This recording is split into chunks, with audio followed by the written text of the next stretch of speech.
Hello friends, ਅੱਜ ਜੀ ਬਣਾਉਣ ਜਾ ਰਹੇ ਹਾਂ ਬ੍ਰੈਡ ਦਹੀਂ ਭੱਲਾ, ਜੋ ਕਿ ਝਟਪਟ ਬਣ ਕੇ ਹੀ ਤਿਆਰ ਹੋ ਜਾਂਦਾ ਹੈ। ਅਸੀਂ ਬ੍ਰੈਡ ਲਵਾਂਗੇ, ਪਾਣੀ ਵਿੱਚ ਸੋਕ ਕਰ ਲਾਂਗੇ, ਦਬ ਲਾਂਗੇ ਚੰਗੀ ਤਰ੍ਹਾਂ।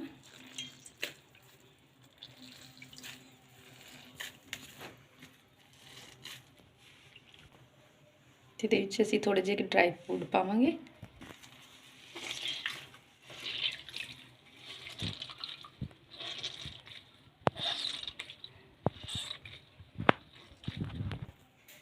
ਅਸੀਂ ਆਪਣੇ ਸਾਰੇ ਬੜੇ ਐਵੇਂ ਹੀ ਤਿਆਰ ਕਰ ਲਾਂਗੇ। ਤੇ ਅਸੀਂ ਦਹੀਂ ਲੈ ਲਾਂਗੇ, ਗਾੜੀ ਦਹੀਂ। ਇਹਦੇ ਵਿੱਚ ਅਸੀਂ ਥੋੜੀ ਜਿਹੀ ਚੀਨੀ ਪਾਵਾਂਗੇ, 2 ਵੱਡੇ ਚਮਚ,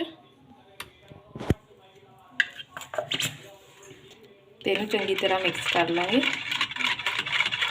ਅਸੀਂ ਪਾਊਡਰ ਪਾਇਆ ਹੈ ਚੀਨੀ ਦਾ। ਸਾਡੀ ਦਹੀਂ ਤਿਆਰ ਹੈ। ਇਹਦੇ ਤੇ ਅਸੀਂ ਦਹੀਂ ਚੰਗੀ ਤਰ੍ਹਾਂ ਪਾ ਦਾਂਗੇ।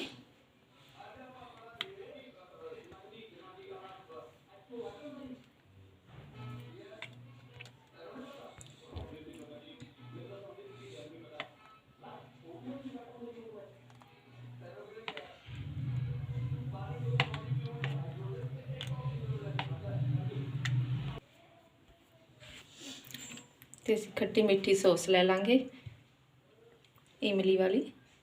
ਤੁਸੀਂ ਜਿੰਨਾ ਖਾਣਾ ਚਾਹੁੰਦੇ ਹੋ ਉਸ ਦੇ ਟੇਸਟ ਦੇ ਅਕੋਰਡਿੰਗ ਪਾ ਲਓ।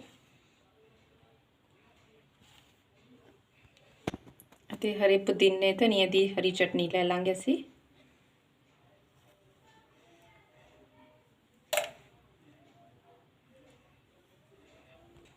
थोड़ा सा प्याज ले लांगे,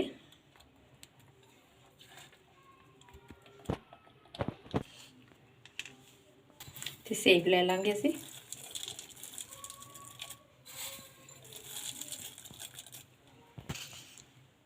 भुने हुए जीरा पा देंगे। भुने हुए जीरे नाल इहदा स्वाद होर भी दुगना हो जाता है। थोड़ा सा चाट मसाला पा देंगे।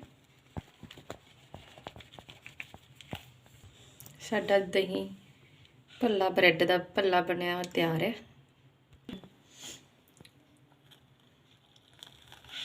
इसनूं एक बार ट्राई करिए, बहुत ही सॉफ्ट बनता है।